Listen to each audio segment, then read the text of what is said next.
Hallelujah. මේ මෙතන අපි කියුවේ එදා මහා සිකුරාදා කියවීමෙන් පස්සේ වෙච්ච දේ. ආමෙන්.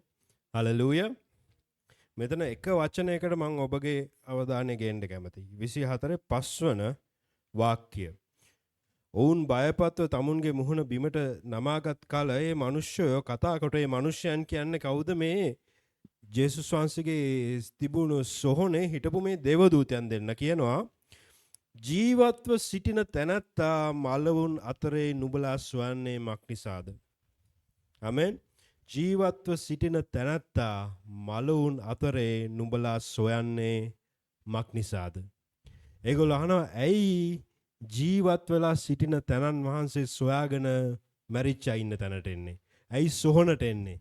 උන්වහන්සේ මෙතන නැහැ. හලලූයා. දැන් අද සමහර කිතුණුවන් ජේසුස් වහන්සේගේ රූපයක් තියලා ඒකට වඳිනවානේ. නැත්තම් ජේසුස් වහන්සේගේ පිළිමයක් තියලා ඒකට වඳිනවා. හැබැයි දැන් සමහර ගෙවල් වලත් සමහර ඕගලන් ගෙවල් වලත් ඇති තාත්තා කෙනෙක්ගේ නැත්තම් සීයා කෙනෙක්ගේ අම්මා කෙනෙක් ආච්චි කෙනෙක් මේ රූපයක් ගහලා සමහරලාට මල් මාලයක් දාලා තියනවානේ. සමහර අය මේ ගෙදරින් යන්න ඉස්සෙල්ලා ඒකට වැඳලා යනවානේ. එහෙම කරන්නේ මොන වගේ අයගේ පින්තූරද? මැරිච්ච අයගේනේ. කවුරුත් ජීවත්වයන් අතර ඉන්නවා නම් එහෙම පින්තූරයක් දාලා මල් මාලයක් දාලා තියන්නේ නැහනේ. මැරිච්ච අයගේ පින්තූර තමයි එල්ලලා එහෙම වඳින්නේ නේ. එතකොට ඔබ මේ ජේසුස් වහන්සේගේ පින්තූරයක් තියලා ඒකට වඳිනවා නම් ඔබ ජීවත් වෙලා සිටින තනන් වහන්සේ මැරිච්ච අය ඉන්න තැන තමයි සොයන්නේ. ආමෙන්. හලෙලූයා. මේක ගැන අපි හිතලා බලන්න ඕනේ. සමහර අය ඒක කරන්නේ නැහැ. හැබැයි සමහර අය තමන්ට කැමති ලෙස දෙවි කෙනෙක් මවාගෙන ඉන්නවා. ජේසුස් වහන්සේ තමන්ට කැමති ලෙස ඒගොල්ලන් හදාගෙන ඉන්නවා. දැන් මේ ගෝලයන්ට උනත් අපි දැක්කා මහසිකුරාදා මේ උන්වහන්සේගේ මරණයට ලං වෙද්දී මේ ගෝලයන් තමන්ට ඕනේ විදිහට ජේසුස් වහන්සේව හසුරවන්නයි ඒගොල්ලෝ හිටියේ. ඒගොල්ලන්ට ඕනේ උනේ මේ ජේසුස් වහන්සේ ඇවිල්ලා රෝම රාජ්‍ය පරද්දලා මේ ජෙරුසලමේ රජු වෙන්න. ඒගොල්ලන්ට ඕනේ විදිහට ජේසුස් වහන්සේව හදාගන්න ඕනේ උනේ. දැන් පරිසිවරුන්ට ඕනේ උනේ ජේසුස් වහන්සේ ඇවිල්ලා ඒගොල්ලන්ට යටත් වෙලා ඒගොල්ලන් කියන විදිහට ඉන්න. හැම කෙනාම ජේසුස් වහන්සේ තමන්ට ඕනේ විදිහට හදාගන්නයි ගියේ. දැන් අදත් ගොඩක් අය තමන්ට ඕනේ විදිහට ජේසුස් වහන්සේ කියන හැම දෙයක්ම ගන්න නැතුව ආස දේවල් විතරක් අරන් තමන් කැමති දේ දාලා හදාගෙන ඉන්නවා ජේසුස් වහන්සේ කෙනෙක්. එතන ජීවනය නෑ. ආමෙන්. එතන මලවුන්ගේ ස්ථානය. එතන ජීවමාන දෙවියන් වහන්සේ නෑ. හලෙලූයා. ආමෙන්. අපි ජේසුස් වහන්සේ පසුපස එනවා නම් උන්වහන්සේ මේ ජීවමාන දෙවියන් වහන්සේ පසුපස එනවා නම් උන්වහන්සේට ඕන විදිහට තමයි එන්න ඕනේ. අපිට ඕන විදිහට උන්වහන්සේව හදාගන්න අපිට බෑ. ආමෙන්. හලෙලූයා. දැන් සමහර අය ඉන්නවා තාම දැන් සමහර අය චර්ච් එනවා යාඥා කරනවා ඔක්කොම කරනවා නමුත් ජීවත් වෙන්නේ අර පාපිෂ්ඨ ලෝකේ පරණ ජීවිතේ මරණය තියෙන ජීවිතය තමයි ජීවත් වෙන්නේ. ඔබගේ ජීවිතේ පාපය තිබෙනවා නම් පාපය කුලිය මොකද්ද බයිබලයේ කියනවා? මරණයයි. ඔබ පාපයත් සමග ජීවත් වෙනවා නම් ඔබ මරණය සමග ජීවත් වෙන්නේ. මරණය තියෙන තැන ජීවමාන තැනන් වහන්සේ නැහැ. හලෙලූයා. ආමෙන්. මේ දේව දූතයන් අහනවා ඒ කාන්තාවන්ගෙන් ඔබ ජීවමාන තැනන් වහන්සේ සොයන්නේ ඇයි? ජීවත්ව සිටින තැනැත්තා මලවුන් අතරේ නුඹලා සොයන්නේ මක් නිසාද? ඔබේ ළඟින් කෙනාට කියන්න ජීවත්ව සිටින තැනන් වහන්සේ මලවුන් අතරේ සොයන්නේ ඇයි? ළඟින් කෙනාට කියන්න දකුණු පැත්ත වම් පැත්ත ජීවත්ව සිටින තැනන් වහන්සේ මලවුන් අතරේ සොයන්නේ ඇයි? මලවුන් අතර සොයන්න එපා. උන්වහන්සේ ජීවමානයි. හලෙලූයා. දැන් උන්වහන්සේ ජීවමානයි කියලා උන්වහන්සේ සාක්ෂි ඇතුව තමයි පෙන්වුවේ. හලෙලූයා. දැන් ක්‍රිස්තියානි ආගම කියන්නේ දැන් ලෝකේ ගොඩක් මේ එන ඉගැන්වීම තමයි සත්‍ය කියලා දෙයක් නැහැ. තමන් සත්‍ය කියලා හිතන්නේ මොකද්ද? ඒක තමයි සත්‍ය. ගොඩක් අය දැන් එහෙම තමයි කියන්නේ. නමුත් ඒක තුල සත්‍යයක් නෑ. ආමෙන්. දැන් මම මේ බිත්තිය කාඩ්බෝඩ් එකක් එළිය දාගෙන දුවන් ගිහිල්ලා ඒක කඩන් පරින්න ගියොත් මට මොනවද වෙන්නේ? සත්‍ය හමු වෙන්න වෙනවා. ආමෙන්. සත්‍ය කියලා දෙයක් තියෙනවා. දැන් ක්‍රිස්තියානි ආගමේ ජේසුස් වහන්සේ හැමතිස්සෙම සාක්ෂි ඇතුව තමයි අපිට අදහන්න කියන්නේ. දැන් මොනවා හරි සභාවක හරි කවුරු හරි දේශකයෙක් හරි කියනවා නම් ඔබට කිතුණු ආගම කිතුණු ධර්මය අදහන්න ඔබට අන්ධ ඇදහිල්ලක් ඕනේ කියලා ඒ කෙනා යන්නේ ඔබව රවට්ටන්නයි. මොකද එහෙම කියන අය ඇයි එහෙම කියන්නේ? මම මේ කිතුණු ජීවිතයට ඇවිල්ලා අවුරුදු 30ක් විතර වෙනවා. නොයෙකුත් සභාවලට ගිහිල්ලා තියෙනවා. එක එක ಜಾති සභාවලට ගිහිල්ලා තියෙනවා. එහෙම කියන කට්ටිය කවුද? ඒ කට්ටිය ඔබව රවට්ටන්නයි යන්නේ. මොකද අර වගේ කිව්වම ඊටස් කියන ඕන දෙයක් විශ්වාස කරනවා. මොකද මේක බුද්ධියෙන් දැනගන්න බෑ. මේක අන්ධ ඇදහිල්ලෙන් එන්න ඕනේ. එතකොට ඒගොල්ලන් කියන ඕනේ දෙයක් ඔබ විශ්වාස කරනවා නේ. එහෙම කියනවා නම් යම් සභාවකින් හරි දේශකයෙක් හරි ඔබ එතනින් අයින් වෙන්න ඕනේ. ආමෙන්. එයි මං එහෙම කියන්නේ ජේසුස් වහන්සේ සාක්ෂි ඇතුව පෙන්වුව උන්වහන්සේ මරණයෙන් නැගිටලා තියෙන්නේ කියලා. දැන් හලෙලූයා. ජේසුස් වහන්සේ විතරයි මරණය පරාජය කෙරුවේ. දැන් ලාසරස් ජේසුස් වහන්සේ මරණයෙන් නැගිට්ටුවා. හැබැයි ඒක මරණයෙන් නැගිට්ටුවා කියන්නේ එයාට නැවත ඒ ශරීරයට පණ දුන්නා ටික කාලයකට. එයා ඊට පස්සේ ආයේ යම් දවසක මැරුණා. එයා සදාකාලටම ජීවත් වුණේ නැහැ. දැන් ඒ වගේ ජේසුස් වහන්සේ මිනිසයන් මේ කවුද ජේසුස් වහන්සේ ගෝලයන් හරි මරණයෙන් මිනිසයන් නැගිට්ටුවාම ඒගොල්ලෝ ආයේ මැරෙනවා. ජේසුස් වහන්සේ විතරයි ජේසුස් වහන්සේට කලින් කවුරුත් හිටියේ නැහැ ඊට පස්සෙත් කවුරුත් හිටියේ නැහැ මැරිලා ඒ ශරීරයෙන්ම නැගිටුණු. හලෙලූයා. දැන් මේ ග්‍රීකවරුන් ඒ කාලේ හිටපු ග්‍රීකවරුන් පුනරුත්පත්ති විශ්වාස කරුවා. පුනරුත්පත්ති කියන්නේ මොකද්ද? අපේ දැන් මම මැරුණොත් මගේ ආත්මය වෙන ශරීරයකින් ඉපදෙනවා. ඒක ඒගොල්ලෝ විශ්වාස කරුවා. හැබැයි කවුරුත් විශ්වාස කරුවේ නැහැ කෙනෙක් මැරිලා ඒ ශරීරයම නැවත නැගිටී කියලා. මොකද මිනිස්සු දැකලා තියෙනවා. මැරුණම ශරීරයට මොනවද වෙන්නේ කියලා මනුෂ්‍යයන් ඇස් දෙකෙන් දැකලා තියෙනවා. කවුරුත් විශ්වාස කරන්නේ මැරිච්ච කෙනෙක් ඒ ශරීරය නැවත මේ පණෙයි කියලා. ආමෙන්. නමුත් ජේසුස් වහන්සේ සාක්ෂි ඇතුව පෙන්වුවා උන්වහන්සේ මරණය පරාජය කරුවා කියලා. ඇයි? කවුරුත් ඊට කලින්වත් ඊට පස්සෙත් කෙරුවේ නැත්නම් ඇයි මිනිස්සෙක්ට බෑ තමන්ගේ ශරීරය මැරුණම ඒකට ආයේ පණ දෙන්න. දෙවියන් වහන්සේට විතරයි ඒක කරන්න පුළුවන්. හලෙලූයා. දැන් ජේසුස් වහන්සේ කුරුසේ යන ගහලා මැරුවම ඒ රෝම මේ ඒ කාලේ නීතිය හැටියට කුරුසේ යන ගහලා මරන්නේ අපරාධකරුවන්. මේ මරණ උසාවියෙන් මරණ දඬුවම දුන්නම ඒගොල්ලන්ට ලස්සන මේ ගෞරවනීය භූම දානයක් දෙන්නේ නැහැ. ඒගොල්ලෝ කෙලින්ම කුණු වලට තමයි විසික් කරන්නේ. ඇවිල්ලා බල්ලෝ මස් කාලා එහෙම තමයි ඒගොල්ලෝ නැති වෙලා යන්නේ. නමුත් යෙසායා පොතේ මං හිතන්නේ 53 වන පරිච්ඡේදයේද කොහෙදෝ තියෙනවා අනාවැකියක්. එතන කියනවා උන්වහන්සේ පව්කාරයන් එක්ක මරණ ලැබුවට උන්වහන්සේ පොහොසත් මිනිස්සෙක්ගේ සොහොනේ තමයි භූම දානය කරන්න කියලා. ඇයි? උන්වහන්සේ මැරුණේ පව්කාරයෙක් ලෙස අපේ පාපය වෙනුවෙන්. හැබැයි උන්වහන්සේ මැරුණාන් පස්සේ ඒ පාපයේ කුලිය ගෙවලා ඉවරයි. හලෙලූයා.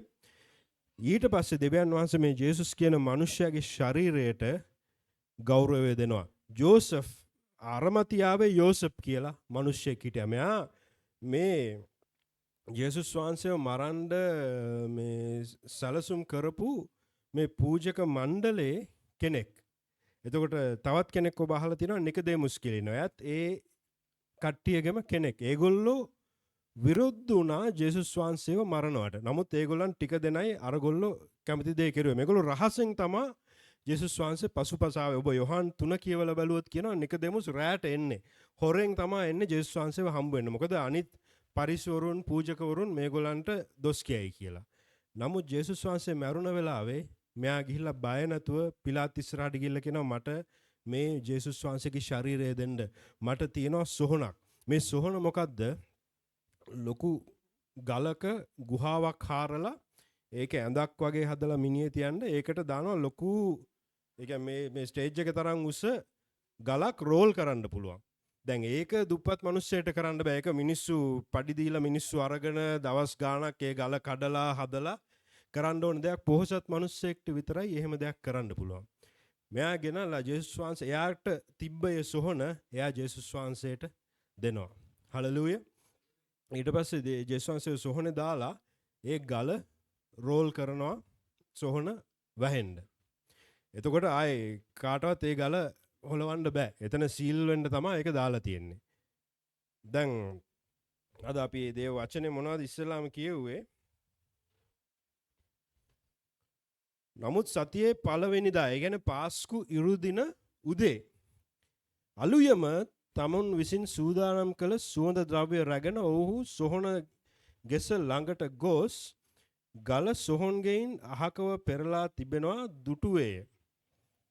මේ කවුද?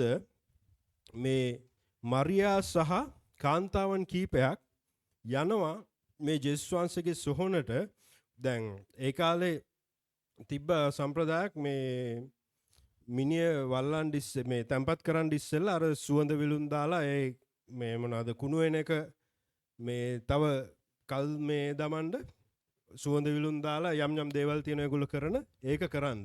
දැන් මේගොල්ලෝ ඒ දේ අපේ ස්වාමින් වහන්සේට කරන්න ඕනේ කියලා මේගොල්ලෝ යනවා ඉරිදා උදෙන්ම සොහොනට. ඒ මේ ජේසුස් වහන්සේව තැන්පත් කරපු තැනට. දැන් එක මම හිතන්නේ මතෙව් පොතේද කොහෙද කියනවා මේගොල්ලෝ යන ගමන් කල්පනා කරනවා දැන් අර ගල කවුද අපිට මේ පෙරලා දෙන්න යන්නේ කියලා. දැන් කාන්තාවන් සාමාන්‍යයෙන් ගත්තොත් මේ මෙහෙ අය නෑ සාමාන්‍යයෙන් කාන්තාවන් මුරණ්ඩුයිනේ. මෙහෙ මං හිතන්නේ එහෙම නැහැ. සාමාන්‍යයෙන් මං කියන්නේ කාන්තාවන් ගත්තොත් මුරණ්ඩුයිනේ. මේගොල්ලෝ ඕනේ උනේ කොහොම හරි අපේ ස්වාමින් වහන්සේට උන්වහන්සේට යුතු ගෞරවය දෙන්න ඕනේ. වෙන දෙයක් හිතුවේ නැහැ. දැන් අතන ලොකු ගලක් තියෙනවා. ඒක මිනිස්සෙක්ටවත් බෑ ඒක පෙරලන්න. මේගොල්ලෝ නෑ කොහොම හරි අපි මේක කරනවා කියලා මේගොල්ලෝ උදේ යනවා. දැන් එතන මිනිස්යන් මං හිතන්නේ 5-6 දෙනෙක්වත් ඕනේ මේ ගල පෙරලන්න. නෑ මේ කාන්තාවන් 3-4 දෙනා යනවා. අපි කොහොම හරි මේක කරනවා කියලා. දැන් මතෙව් පොතේ කියනවා යන ගමන් මේගොල්ලෝ කල්පනා දැන් කොහොමද අපි මේ ගල පෙරලගන්නේ? මොනවද අපි කරන්නේ? හැබැයි ඒගොල්ලෝ ගිහිල්ලා බලද්දී ගල පෙරලිලා ඉවරයි. හලෙලූයා. දැන් මම සාක්ෂි ඇතුව කියන්නේ ඇයි?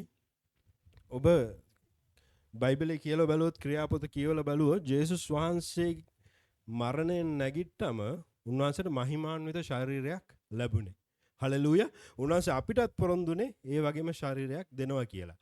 ඒ ශරීරයට දොරවල් අවශ්‍ය නැහැ.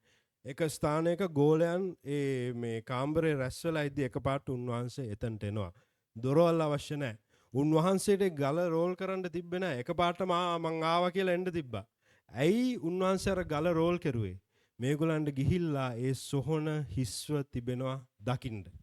ඒගොල්ලන්ගේ ඇස් දෙකෙන් දකින්න. ඒ තමයි පළවෙනි සාක්ෂිය. ඒගොල්ලෝ ඇස් දෙකෙන් දැක්කා. දැන්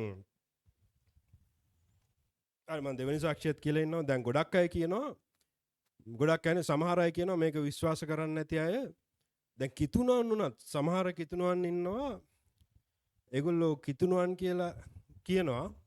නමුත් ජේසුස් වහන්සේ මරණය පරාජය කරලා නැගිට්ට කියලා කියන්නේ නැහැ. ඒගොල්ලෝ ඒක විශ්වාස කරන්නේ නැහැ. සමහර අය කියනවා නෑ මේ ගෝලයන් හදපු කතාවක්. ඒතකොට සමහර අය කියනවා නෑ මේ පේත්‍රුස් අර ජේසුස් වහන්සේ ප්‍රතික්ෂේප කරපු නිසා එයාගේ හිත දෝෂාරෝපණය කරලා එයාට මේක මේ මැවිලා පෙනුන දෙයක් කියලා. හැබැයි දැන් ගොඩක් අය කියන්නේ මේක හදපු කතාවක්. ගෝලයන් පස්සේ හදපු කතාවක් කියලා. හැබැයි දැන් හදපු කතාවක් නම් කාටද මේ ඉස්සෙල්ලාම පණිවිඩය කියන්නේ? කාටද ඉස්සෙල්ලාම ජේසුස් වහන්සේ පෙනෙන්නේ? මේ කාන්තාවන්ට. හලෙලූයා. කාන්තාවන් කියන්නේ ඒ කාලේ සමාජයේ පහත්ම ස්ථානයක් තිබ්බ කට්ටියක්. කාන්තාවක් කවුරු මොන හරි දෙයක් කිව්වොත් එයාගේ වචනේ කවුරුත් විශ්වාස කරන්නේ නැහැ. දැන් ඒ කාලේ ලිපියක් තිබිලා තියෙනවා, කෙනෙක් ලියලා තියෙනවා මේ ජේසුස් වහන්සේ මරණයෙන් නැගිට්ට කියලා විශ්වාස කරන්න බෑ. මේ කාන්තාවන් තමයි මේ කතාව කියන්නේ. ඒක නිසා ඒගොල්ලන්ගේ වචනේ විශ්වාස කරන්න බෑ කියලා. දැන් තර්කය මේකයි. මේගොල්ලෝ ගෝලයන් මේ කතාව හැදුවනම්, බොරු කතාවක් හැදුවනම් එහෙනම් කාන්තාවක් මේක කිව්වා කියලා දාන්නේ නැහනේ. කවුරු හරි හොඳට කට්ටියට විශ්වාස කරන්න පුළුවන් බලවත් කෙනෙක්ගේ නමක් දාලා තමයි හදන්නේ නේ. හැබැයි මේ බයිබලේ ලියුනේ ඇත්තට සිද්ධ වෙච්ච දේ. හලෙලූයා. දැන් පළවෙනි සාක්ෂිය මොකද්ද? උන්වහන්සේගේ සොහොන මේගොල්ලෝ ඇස් දෙකෙන් දැක්කා. දෙවෙනි සාක්ෂිය මොකද්ද? මේ උන්වහන්සේ කාන්තාවන්ට මේක ප්‍රකාශ කරේ. උන්වහන්සේට ප්‍රශ්නයක් තිබ්බේ නැහැ. මේක මනුෂ්‍යයන් විශ්වාස කරයිද නැද්ද කියලා. මොකද මේ අය උන්වහන්සේව ජීවමානව දැක්කා. ආමෙන්. දැන් ගෝලයන් ඊට පස්සේ ගෝලයන් සියලු දෙනාම උන්වහන්සේ හම්බ වෙනවා. හැබැයි එක්කෙනෙක් හිටියේ නැහැ. තෝමස්. තෝමස් ඊට පස්සේ ආපුවම මේ අය කියනවා අපි ජේසුස් වහන්සේව දැක්කා. ඇස් දෙකෙන් දැක්ක උන්වහන්සේ මරණයෙන් නැගිටලා කියලා. තෝමස් කියනවා බෑ මට මේක විශ්වාස කරන්න බෑ. කවුරුත් දැකලා නැහැ මිනිස්සෙක් මරණයෙන් නැගිටලා එනවා. තෝමස් කියනවා මන් දැක්කා උන්වහන්සේගේ අතට ඇන ගහනවා දැක්කා. අඟල් 6-7ක ඇණයක් උන්වහන්සේගේ අතට ගහනවා මන් දැක්කා. මට ඒ තුවාලය අල්ලන්න ඕනේ මගේ අතෙන් අල්ලන්න ඕනේ. එතකොට මං විශ්වාස කරනවා කියලා. ජේසුස් වහන්සේ ඔහු ළඟට ඇවිල්ලා කියනවා තෝමස් මේන් මගේ අත අල්ලලා බලන්න. ඒ තුවාලේ තාම තියෙනවා. උන්වහන්සේට ඕන නම් ඒක නැති කරගන්න තිබ්බා. ආමෙන්. දැන් අපි හැම කෙනෙක්ටම ඔබ නව උපත ලබලා නම් ඉන්නේ, ගැලවීම ලබලා නම් ඉන්නේ. දෙවියන් වහන්සේ නව ශරීරයක් පොරොන්දු වෙලා තියෙනවා. හලෙලූයා. උන්වහන්සේගේ වගේ මහිමාන්විත ශරීරයක් පොරොන්දු වෙලා තියෙනවා. දැන් සමහර ගෑනු අය මේක නෙවෙයි. දෙවියන් වහන්සේ නව ශරීරයක් දෙද්දී දෙවියන් වහන්සේට වට්ටෝරුවක් දෙයි. ස්වාමිනී මේ මගේ කම්බුල් පොඩ්ඩක් උස්සන්න බැරිද? මගේ මේ නහය පොඩ්ඩක් පොඩි කරන්න බැරිද? මගේ මේ මගේ හැමේ පාට වෙනස් කරන්න බැරිද? වට්ටෝරුවක් දෙවියන් වහන්සේට දෙයි. නමුත් ජේසුස් වහන්සේ අර තුවාලය නැති කෙරුවේ නැහැ. ඇයි? උන්වහන්සේට සාක්ෂියක් පෙන්වන්න ඕන උනා මේ මරුණ ශරීරයයි. හලෙලූයා. මේ වෙන ශරීරයක් නෙවෙයි, වෙන කෙනෙක් මං මේ නැගිට්ටා කියලා කියනවා නෙවෙයි. මේ තමා ඇනපහර. මේ තමා ඔබ වෙනුවෙන් මං ගත්ත ඇනපහර. අපි යම් දවසක අපි ජේසුස් වහන්සේ දකින්න යද්දී උන්වහන්සේ ඒක අපිට පෙන්වන්න යනවා. හලෙලූයා. දුව පුත මේ ඔබ වෙනුවෙන් මං ගත්ත ඇනපහර. හලෙලූයා. මේගොල්ලෝ ඒක දැක්කා. ඇස් දෙකෙන් දැක්කා. දැන් ඇයි මේක පේතෘස් මවාගත් එකක් නෙවෙයි වෙන්නේ? පවුල්තුමා කියනවා 500කට වඩා මිනිස්යන් උන්වහන්සේව ජීවමානව දැක්කා කියලා. දැන් හතරවන සාක්ෂිය තමයි ප්‍රබලම සාක්ෂිය. කාටවත් බෑ කියන්න බැරි සාක්ෂිය. මේ කිතුණු ආගම ජේසුස් වහන්සේගේ මරණයෙන් පස්සේ කිතුණු ආගම ලෝකය වෙනස් කරා. ආමෙන්.